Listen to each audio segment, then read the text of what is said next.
College London, and I'm going to be co-leading this session along with... Sure. I'm Brady Wagner from the University of Copenhagen and Aalborg University.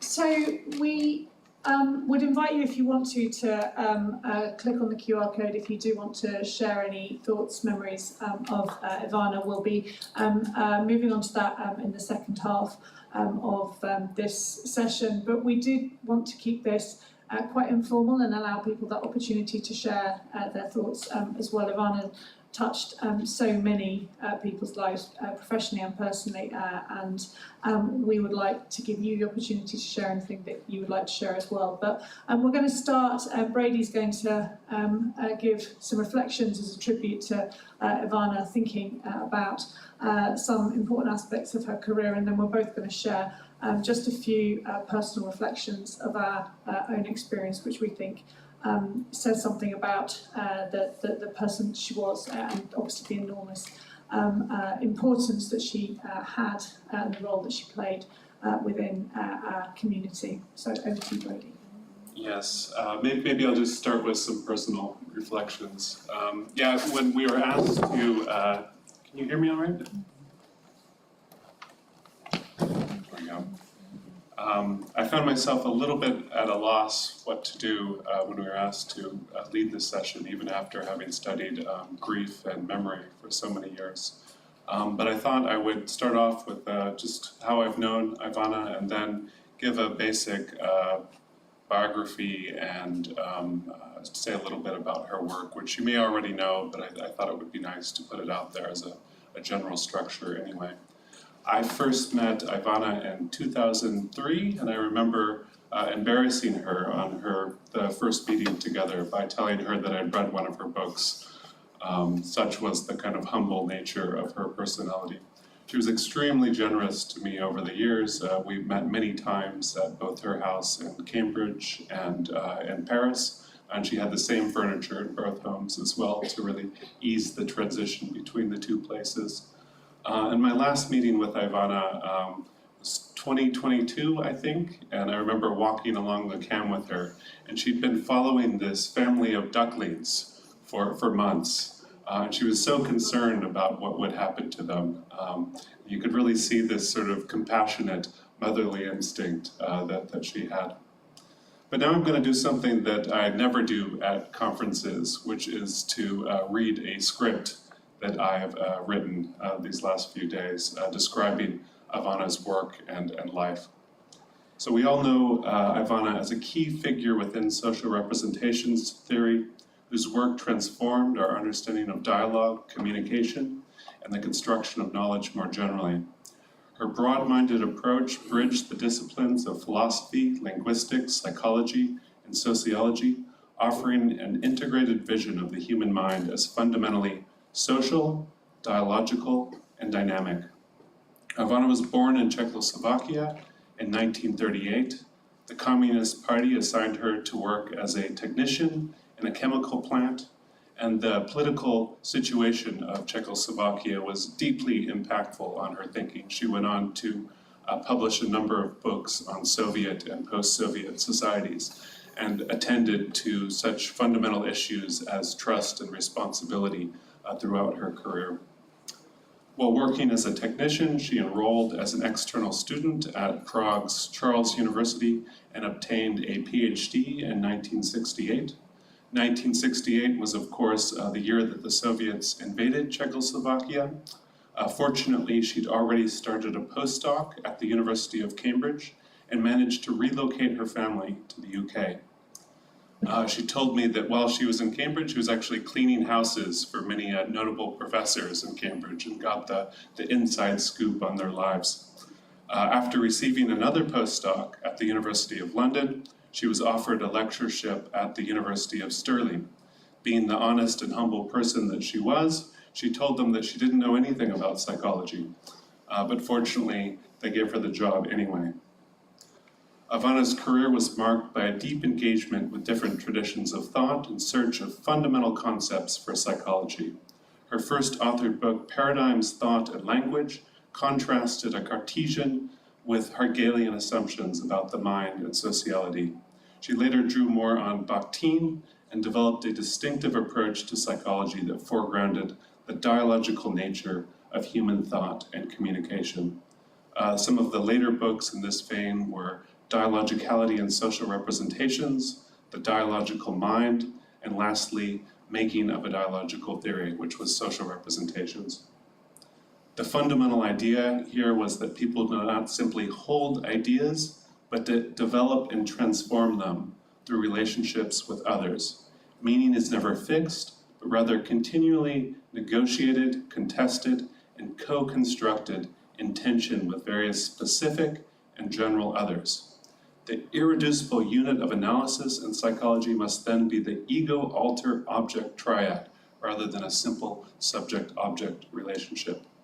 Taking this as a starting point, her work highlighted fundamental concepts neglected in psychology, such as ethics, responsibility, and trust. In her retirement, she traveled between Cambridge and Paris with frequent stops at the London School of Economics, collaborated closely with Serge Moscovici, and extended many of his ideas. They published Making of Modern Social Psychology together. The tribute would not be complete without mentioning Ivana's own relational style, which I would characterize as humble, generous, and thoughtful. She practiced the dialogical approach that she preached in her attentive, warm, and committed engagement with others and with ideas.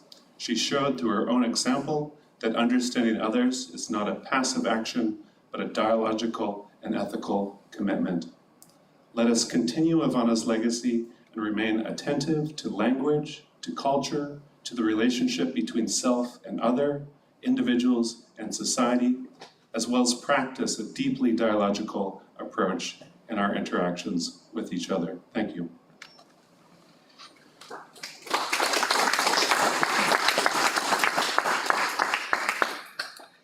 Thank you. I wanted to reflect a little bit on some of my own interactions with Ivana, because as Brady's already outlined, I think she was a remarkable combination of very modest humility physically, and yet she made this enormous, she was this huge intellectual presence who made this enormous contribution to our area. I'm not ashamed to say that I've often been almost moved to tears by her writing. I find it so incredibly beautiful, and I think her final book, The Making of a Dialogical Theory, Social Representations and Social and Communication in 2023, is a book that I return to time and time and time again. It feels like the summation of so much that was so important in what she was saying. But of course her contribution was so much bigger and broader than that. It would have been very easy for somebody with Ivana's intellect to or not to engage as much with younger researchers in particular. And I think one of the things that really marks Ivana's contribution out to me was her continued interest in the younger generation. She had a remarkable intellectual generosity that I think is unusual. It reminds me a little of the intellectual generosity I also think we saw in Gerard Devine, although Ivana was, I think it's probably safe to say, a lot more organised than Gerard. So when you would send an email to Ivana, you would get a response immediately. You might wait some time if you were waiting for a response from Gerard. But the three occasions that I'd just like to reflect on, which I think really sum up so much of Ivana as a person and the contribution that she made. There's three occasions. The first is from 2008. I'd met Ivana several times before that, but it was at the Dialogicality conference in Cambridge. And I happened to end up in the queue for lunch just behind her. And at that particular point, I was still suffering from quite a lot of imposter syndrome in psychology. I'd only relatively recently finished my PhD. I'd had 2 years of maternity leave, and I felt quite distant from the intellectual community and really wasn't sure of my own contribution within it. Ivana instantly remembered me and recognised me, and she asked me if she could sit with me at lunchtime, which I just found completely extraordinary. We sat down to eat our lunch in the hall of the college where the conference was being held, and I was quite tongue-tied to start off with about what I would actually say to her. So I started off asking her if she was enjoying the conference. And she smiled and said, well, I've heard many different definitions of dialogicality, and that set off the conversation that we enjoyed over the rest of that lunchtime.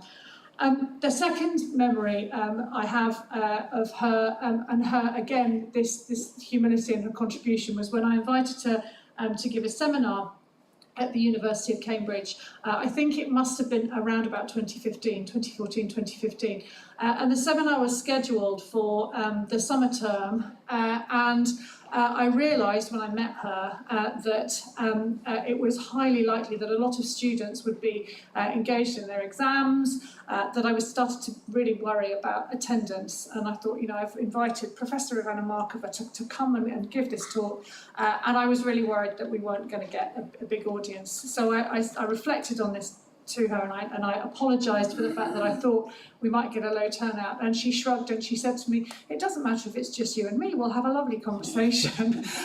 We did have a bigger audience, and it was a bigger conversation, but the fact that she just didn't mind at all about the size of the audience and just wanted to have that opportunity to have a discussion.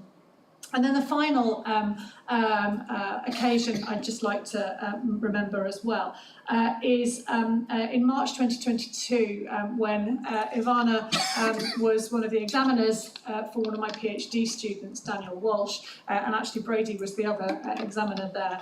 And at that point, we were still able to conduct PhD vivas online, and so the viva was being held on Teams, and I was sitting quietly with my camera and my microphone off while Ivana and Brady talked to Daniel. Ivana, I think it must have been one of the last PhD vivas that she agreed to do. But the way that she engaged with Daniel's work and the detail that she brought to that viva was extraordinary. There's one particular event that does stick out in my mind. He'd cited the second edition of a work by Holton that had been published in 1988.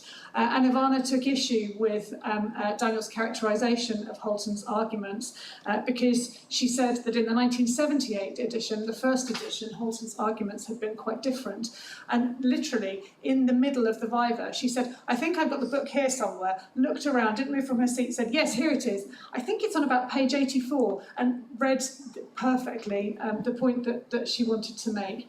She had all of that knowledge just absolutely at her fingertips, but really importantly, she was so keen and so happy and so enthusiastic about sharing it with other people.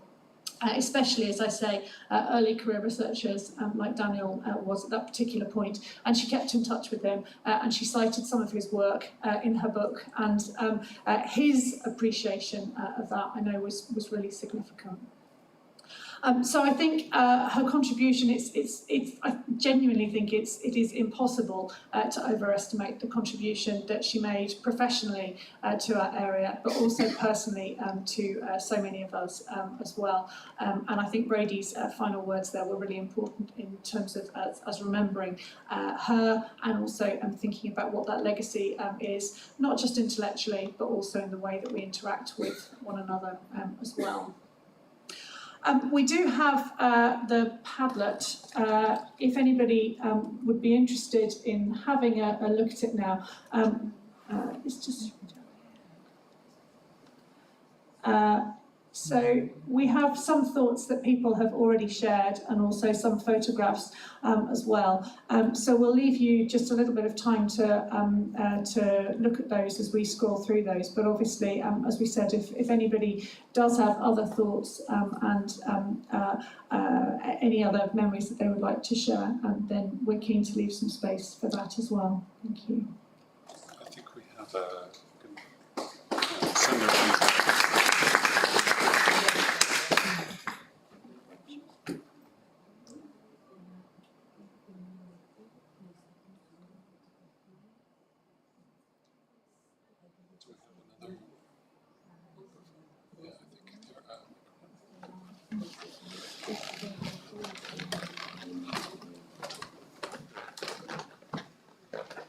anyone like to share anything?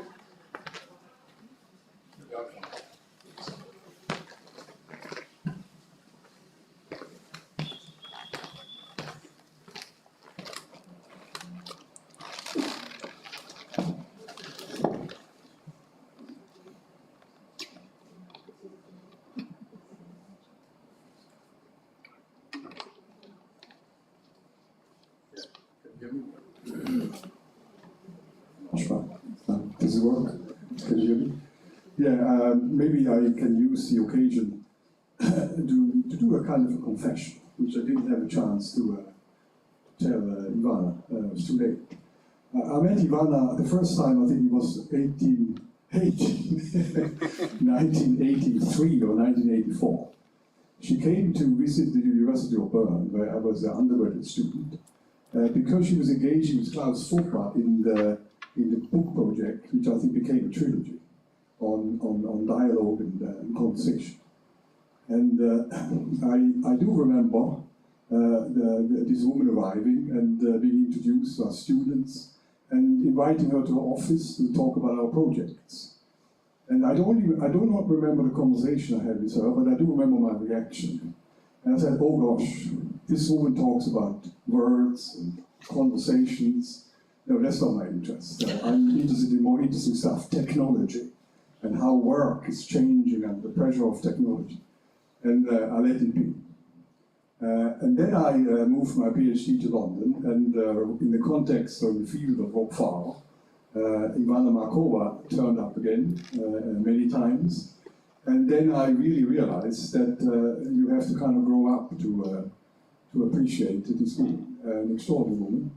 And I, over the years, really appreciated her as a gate opener to young people. She was an enormous gate opener to colleagues, young colleagues making careers, writing references, and always at PhD seminars and doing vivas. It was my great admiration. So it took a long time for me to kind of understand what she was up to, and I highly appreciate that.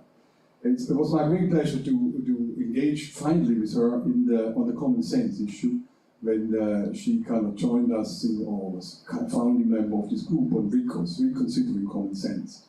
And we probably published one of her last papers, which is a brutal paper on epistemic trust and authority.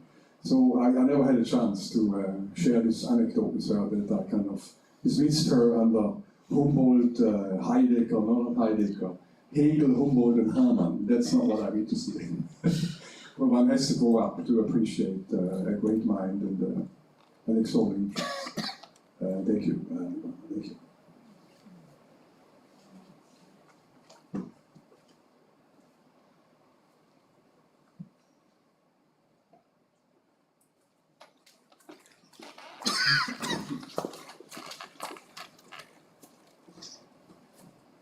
Hey, so I was pretty unsure if I wanted to say anything, but maybe I'll share my few memories with Ivana. I was maybe one of those early stage researchers that had the privilege to get a taste of Ivana's intellectual generosity.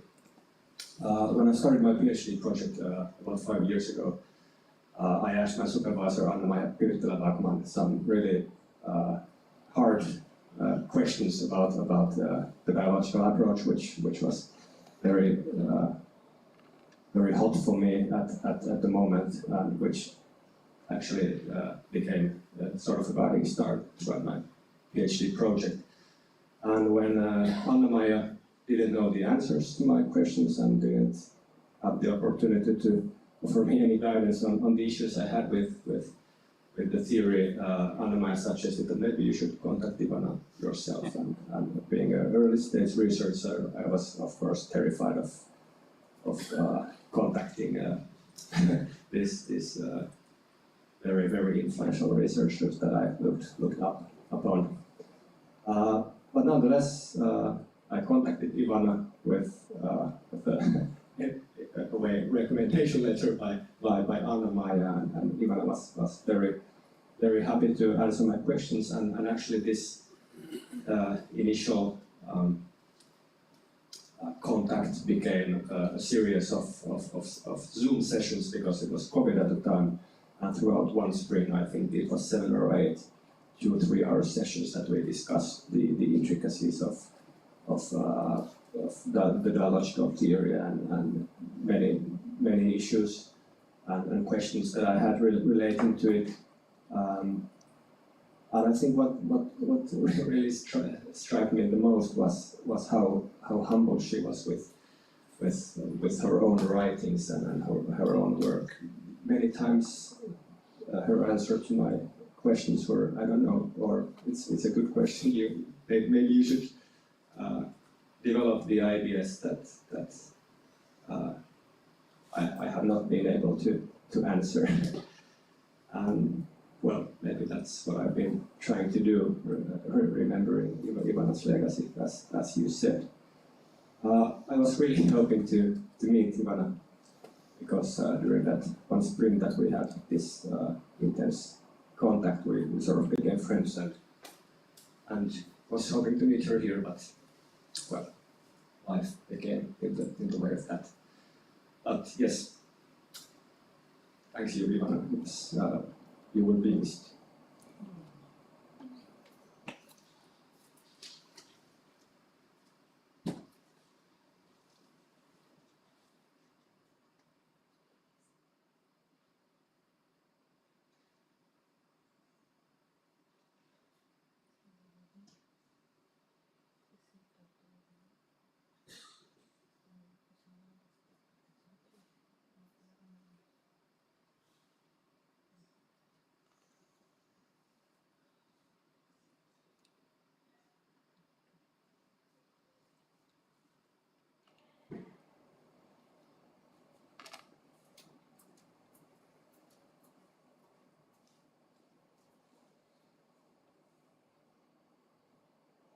Fabrice Boucheli. I met Ivana in Paris when I was in my PhD, PhDSS, so it was PhD. I didn't know her very well, but the few contacts I had with her, I feel it was really a good person.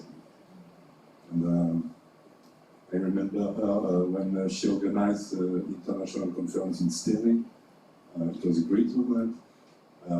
So we were helping at the conference for the organization, and she was always yes, very gentle, very even with the poor people, the small guy we were. You know, I was a PhD student, and she was considering. Yes, it was very, very kind. And I met her after later in Paris again, in other conference, and I had also a few exchanges on the theoretical point with her. She recommended me to read Bakhtin, and I'm ashamed that I didn't follow her advice because I had a lot of other books to read, but I can still read Bakhtin. It's on my plan, it's on my project. So, and maybe this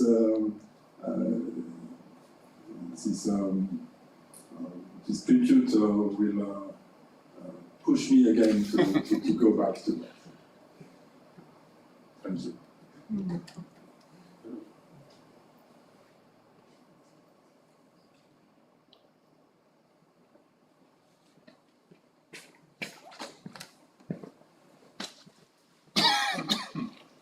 I met Ivana too in 2002 in Stirling, and I feel a great gratitude because it's through that conference that then I met other people, beginning with European and Brazilian colleagues.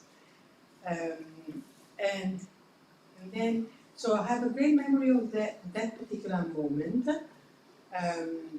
And other meetings, such as in Rio in 2003, where I felt I went partly by her in a strange link, which are the links with which people meet. So because I met Celso, the staff there, he was running through the corridor giving the pamphlets announcing the CIRS, from the CIRS to the GIRS. So this gratitude to be a link. Then I have to say I have never had a close relation with her as a person. I had a very close relation with her as a thinker. So I met her in Rio. I remember her very strongly in other international meetings. In a small meeting in Naples, which was fantastic. But my most close meeting with her was with her book, published in 2003. And I remember that I spent part of my sabbatical in Oxford at the university, reading her book and having a great relationship with the author. So I say this because it's always difficult to have these kind of meetings, memorial, or memories and sharing memories. But in this case, more than in others, clearly it's not the only one, but in this case more on the other, I feel I would like to share with you the privilege of being researchers, so that going away, we remain very much. It's always the case, I know very well, you are an expert of moving or whatever, but in this sense, it's through her writings, in my case, sharing in other cases, working together, that I really feel the privilege to have been able to meet her.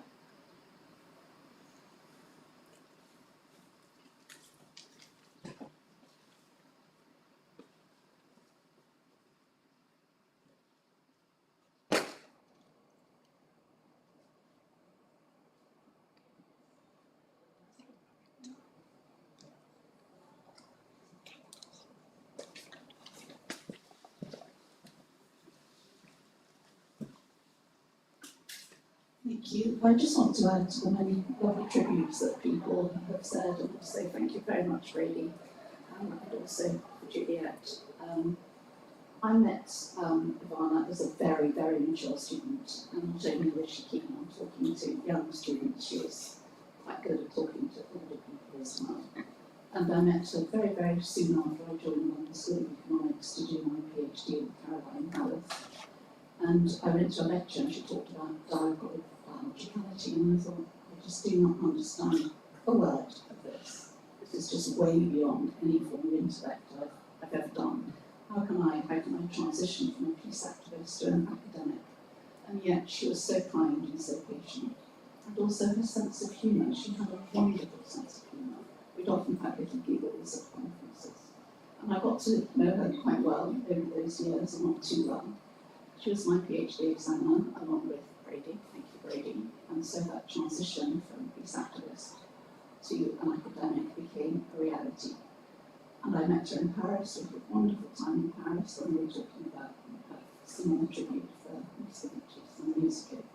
I just want to finish saying that not only so grateful for a wonderful woman on many, many different levels, but also the legacy that she's left behind. Certainly for young students now, I talk about her a lot, I recommend her reading. And I think that would go on, and we must all of us here help that, to go forward, to go on to take her work, that it becomes a living memorial for us and for those students in the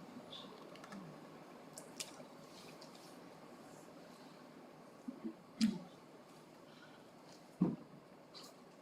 I think we're probably close to time, so can I just say thank you so much to everybody who has come along.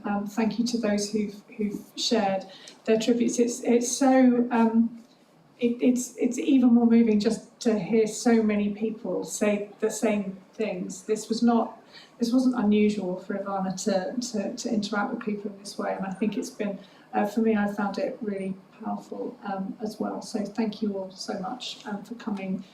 Thank you for sharing, and let's, as Kathy, as Brady says, let's keep that legacy alive.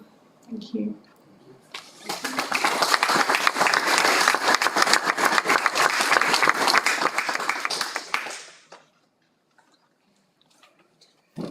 We will continue with the tribute session to Marisa Zavalloni.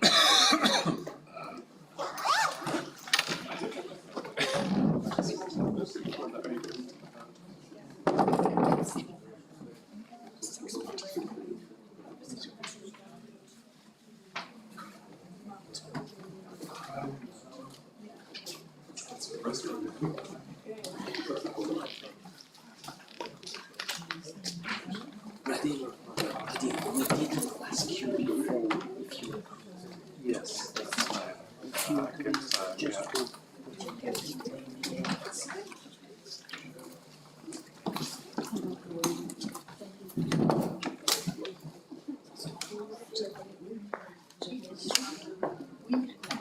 Sure, okay. Thank you, Brady. No, thank you.